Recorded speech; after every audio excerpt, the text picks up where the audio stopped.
Welcome into A to Z Sports Prime Time on a Thursday night. Hope everybody's having a great evening.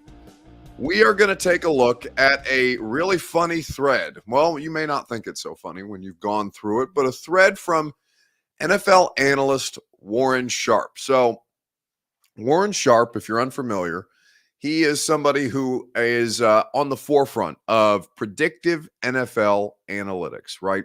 Forecasting what teams will do based on tendencies, based on coaching habits, based on formational data, all these different predictive stats that he and the guys at Football Outsiders have been two of the entities rather, doing the most work in those areas. So he had a thread on the Titans offense. He was promoting his new 2023 football preview, and he had a thread specifically on the Titans where he accused Todd Downing of being a double agent because the tendencies were so bad.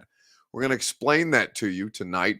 We'll also talk about reasons for optimism heading into 2023. Feels like we talk a lot about their flaws. They have many, but I do think there is some reason for optimism for the coming Titans season. Then we will talk about who needs to bounce back most in sports. Perhaps it's somebody in the NBA draft. Perhaps it's, if you're watching the College World Series tonight, the semifinal game between LSU and Wake Forest, it's been fascinating to keep tabs on that tonight. But we will get to a bounce back candidate later on in the show. First, need you guys to share the broadcast around. If you're hanging out with us on Twitter, please retweet it, bottom right-hand corner of your screen. If you are on YouTube or on Twitch, please subscribe to the channel, throw a like on the video. We would be grateful for you guys doing that. And if you've already done so, you can tell a friend to do the same. And if you are on Facebook Live, you can share now to public. That's in the bottom left-hand corner of your screen. We got the great one with us tonight, Mitch Firkins, in the Facebook Live chat. Always good to see you. So hopefully you've shared the show around, Mitch, and you've told all your Titans fan friends to do exactly that. Let's go ahead and get this thing started. Welcome into A to Z Sports Prime Time from the Superbook Sports Studios. I'm your host, Buck Rising, if you're new to the show, and I'm proud as always to be presented to you by True Math Fitness in the Gulch. Go to truemathfitness.com for your first workout free as a Middle Tennessee resident. True Math Fitness, the best place for you to work out, the best workout and the best version of you.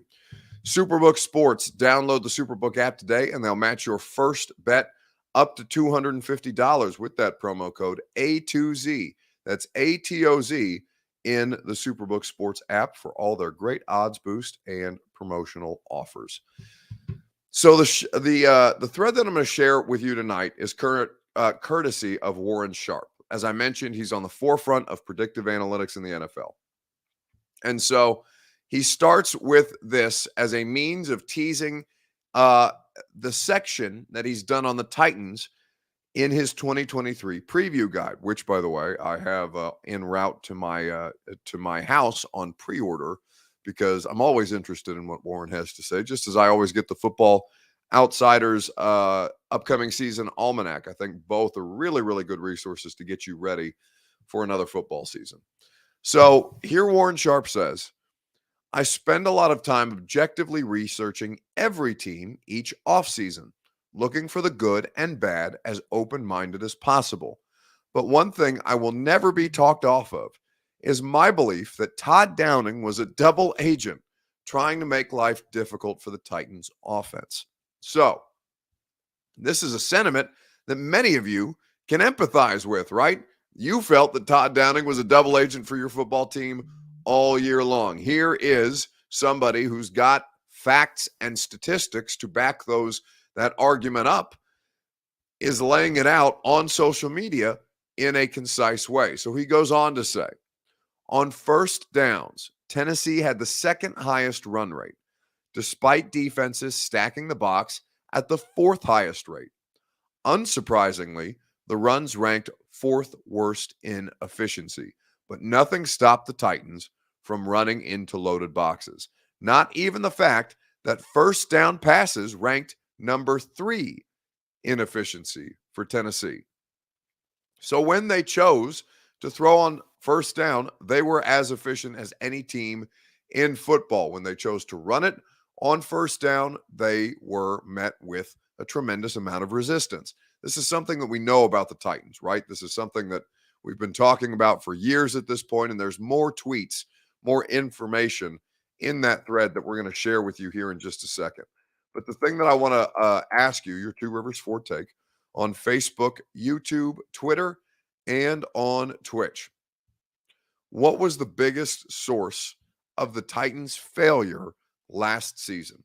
Let's talk about it together on Facebook, YouTube, Twitter, and Twitch. While you guys give me your submissions, I'll remind you that Two Rivers Ford is the place that you go for the best in customer service and award-winning Ford vehicles. Two Rivers Ford in Mount Juliet has been doing it for 40 years, and they will go above and beyond to make the car buying process fast, easy, and fun.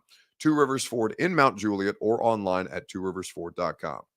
So, Bert is providing me the information on what the graph tweet says, because there is a graph that we will show you guys here in just a second. But when I ask you that question, what immediately comes to mind? Stephen King, says Todd Downing. Excuse me, I got a cough.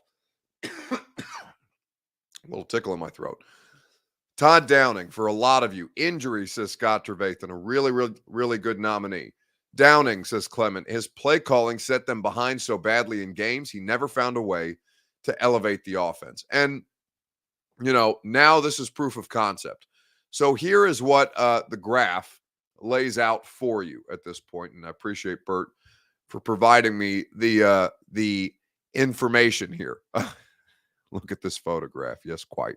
Well done, Chad. Is it Chad Graff? No, Chad Graff is the Patriots beat writer I had on the radio show today. What's the name of the Nickelback lead singer? It's going to drive me crazy. Either way, look at this photograph. There it is.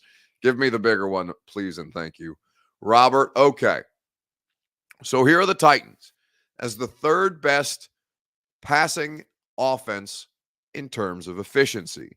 Here are also the Titans, the third worst rushing offense in terms of efficiency.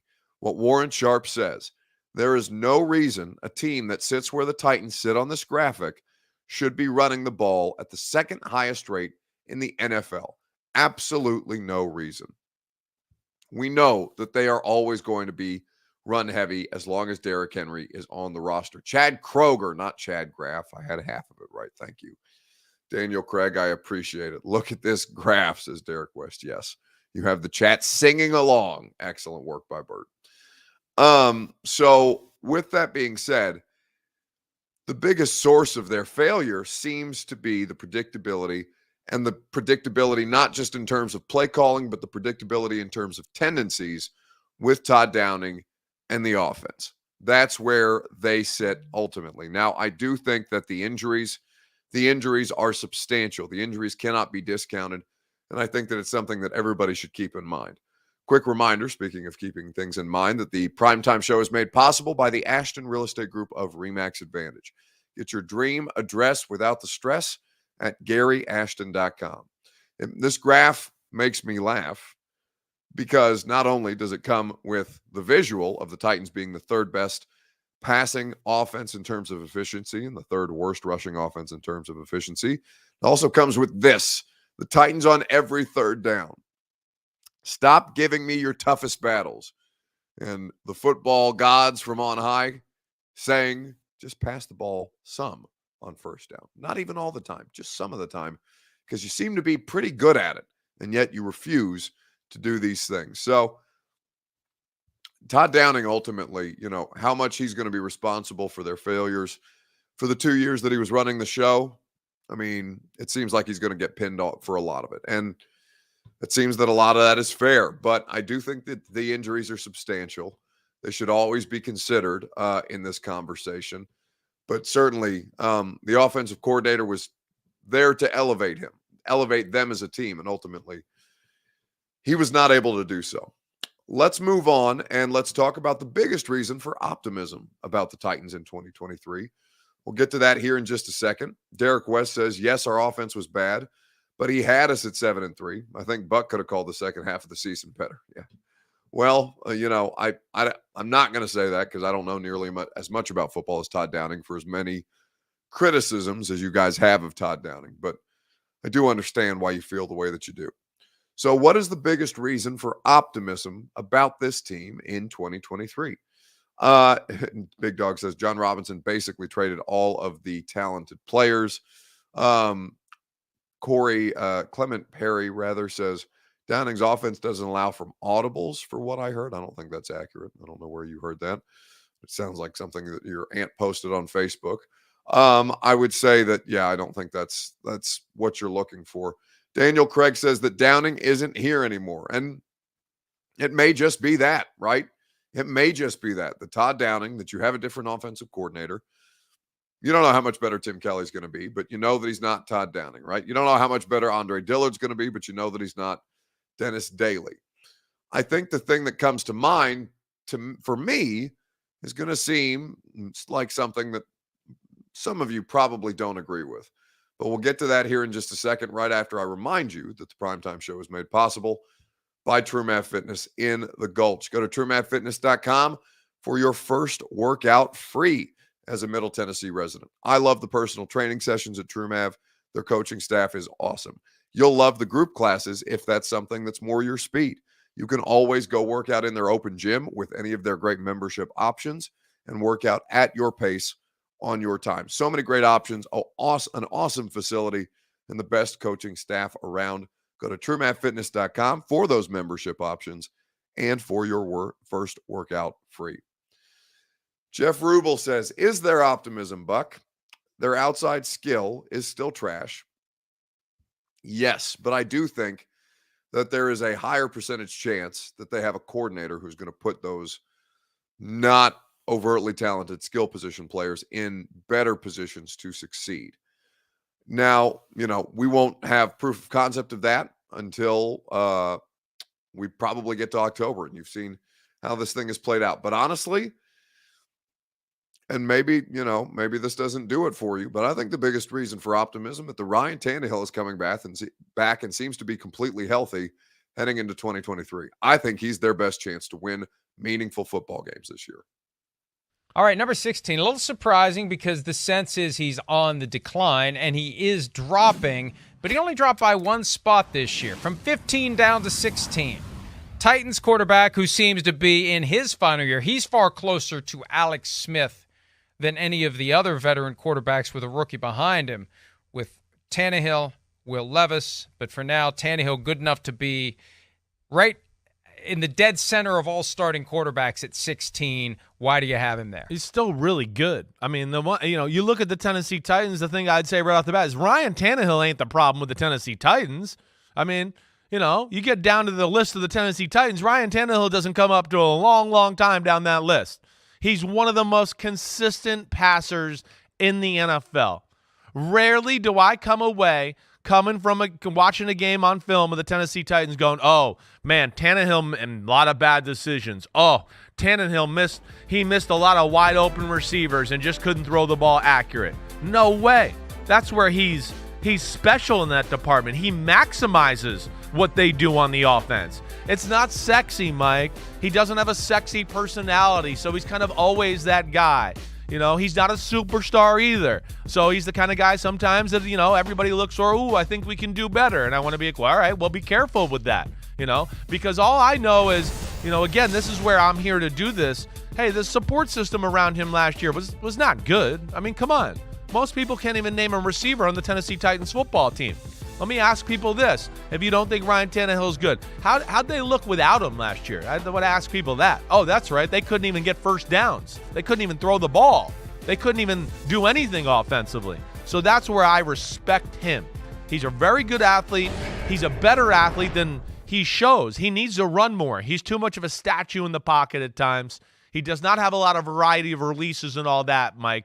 But he doesn't need a lot of room to throw in the pocket, and, man, he's a bullseye thrower. I mean, he hits the bullseye a lot, and that's where I really like Ryan Tannehill's game. So that's Chris Sims on Pro Football Talk Live. And I know a lot of you are going to disagree with that. I think that a healthy Ryan Tannehill is his team's best chance at, actual success in 2023. He plays the most important position. He is Heading into it's either 13 or 14 years in the NFL. He's a former first round pick and he's lasted that long. He's been a tremendous success, even if you think that he's limited or that he has a ceiling or all these things. And ultimately, you may be right. But 16 is, I think, a completely fair assessment of where Ryan Tannehill is in his career, given how badly the situation has devolved around him. And you see how much that has dropped off as the talent has gotten progressively worse on this football team in the last 3 years. So Ryan Tannehill is my greatest source of optimism for the Titans in 2023. Like I said, you may disagree with that, but I do think that he is the thing that ultimately is going to be, if they are to get themselves over whatever glass ceiling or get themselves through whatever glass ceiling they face in the playoffs, I do think that he's going to have a large role to play. So we'll see how that pans out. Either way, it's probably his last year in Tennessee. Then you don't have to deal with him anymore. Let's see some comments. Ryan Tannehill has added on some weight, says Big Dog. I don't know if that's the case. Daniel Craig agrees with me. Stephen King still wants to trade him. William Jones says, once AJ got traded, this team went to shit. Yeah, because the quarterback doesn't have a good wide receiver anymore. AJ is an incredibly successful, incredibly high-level skill position player. He made Ryan Tannehill as good as Ryan Tannehill is probably going to be. They don't have another A.J. Brown. Ryan Tannehill's probably not going to look as good with Treylon Burks or Kyle Phillips than he did with A.J. Brown. A.J. is special. But Ryan Tannehill helped make him special. Ryan Tannehill, some of the throws that Tannehill made when A.J. was on the team were immaculate. The thing that I never doubted, no matter how much time A.J. missed, is that when Ryan Tannehill and A.J. Brown were on the field, that thing was going to click. I often cite this game as an example of this, but the San Francisco 49ers game on Thursday Night Football. Lawan couldn't play. Their backup left tackle got COVID that day. They had to start Dylan Radins, and Dylan Radins was a liability. They had all the reasons in the world to lose that game. And yet Ryan Tannehill and A.J. Brown went out there, and I won't say single-handedly won that game, but they were the greatest reason that that team won that game. Now, Garoppolo threw some interceptions.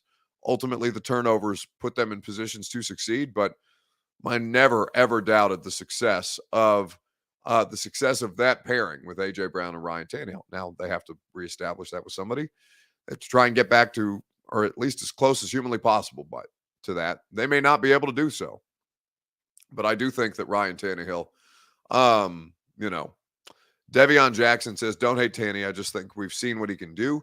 He can get us to the playoffs. Excuse me.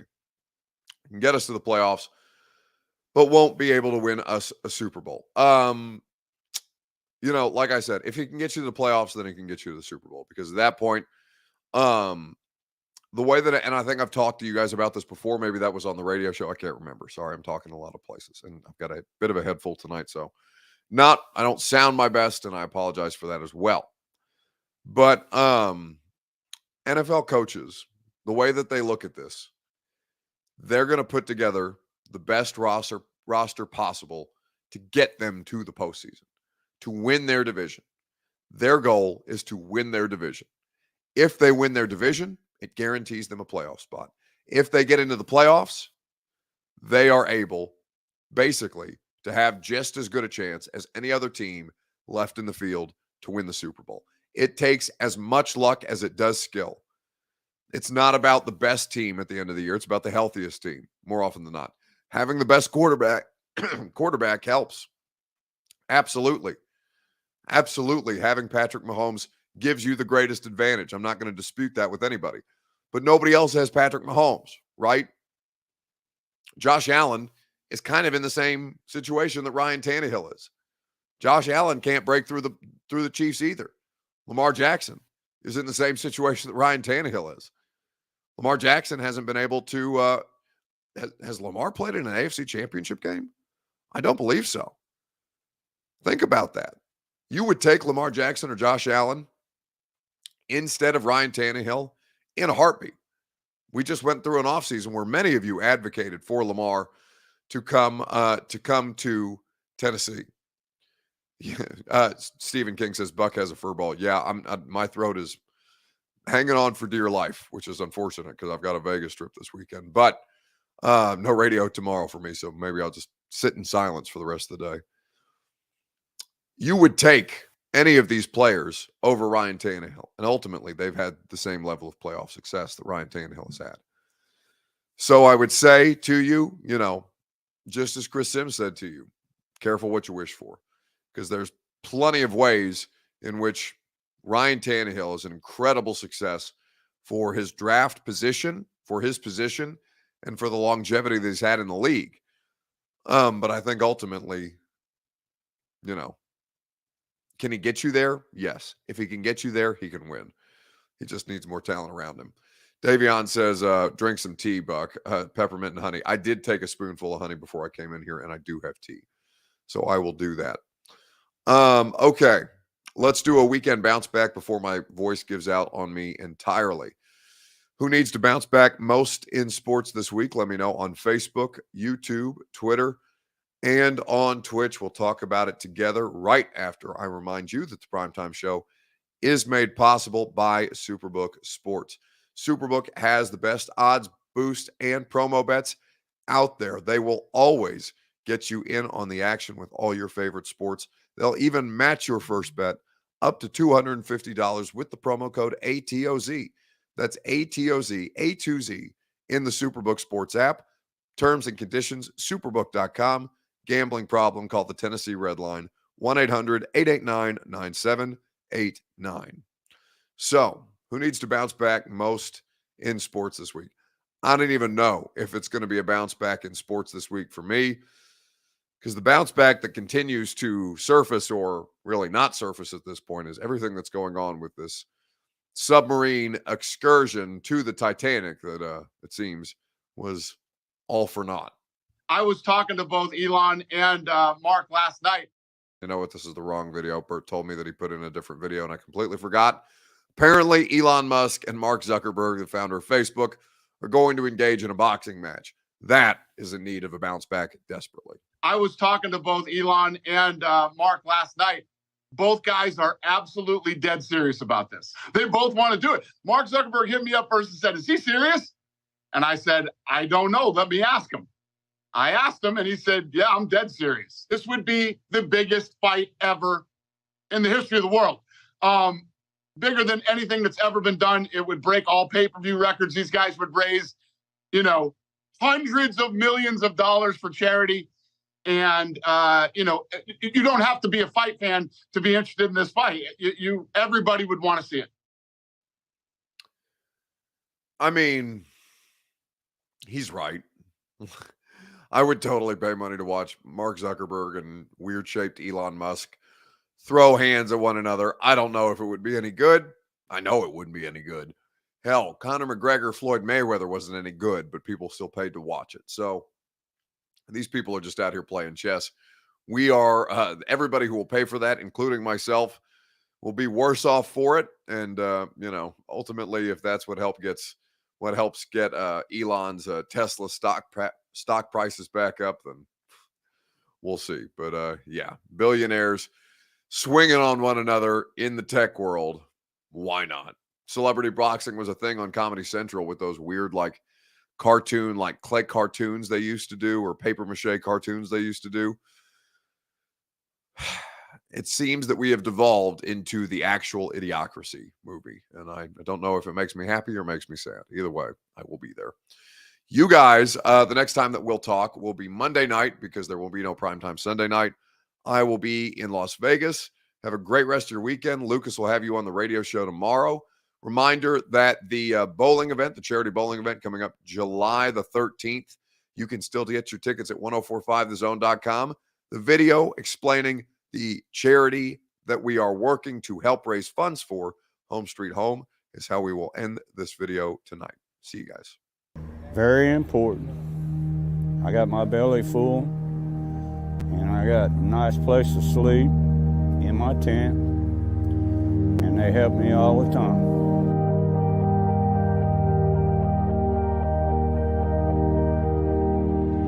It's only by the grace of God that He has placed people in my life for me not to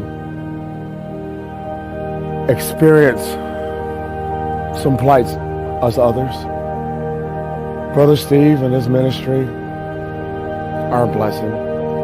Bottom line, y'all fed me when I was hungry. I appreciate it. You know, it's a blessing. Give us food, give us heat for the winter. A caring organization that cares for the people in the community and just feel better about living. It means we ain't gonna be cold this winter because them folks take care of them. They've been providing us with propane, tents, food, hope. If you name it, they got it. I don't know how to make it without them, to tell you the truth. My name's Stephen Young, and I'm the founder and executive director of Home Street Home Ministries. For nearly 5 years, I called this corner home. And during that time, I never saw one outreach worker from one organization. I stood here day in and day out wondering, do I matter? Does anybody really care? So when I founded Home Street Home, I did so with one purpose, and that was to make sure that we didn't leave anybody standing on the corner wondering, do they matter? Does somebody care? And that is why Home Street Home goes to where they are, wherever they are, in the city, in the outlying areas, we go to them. And that's what Home Street Home means to me.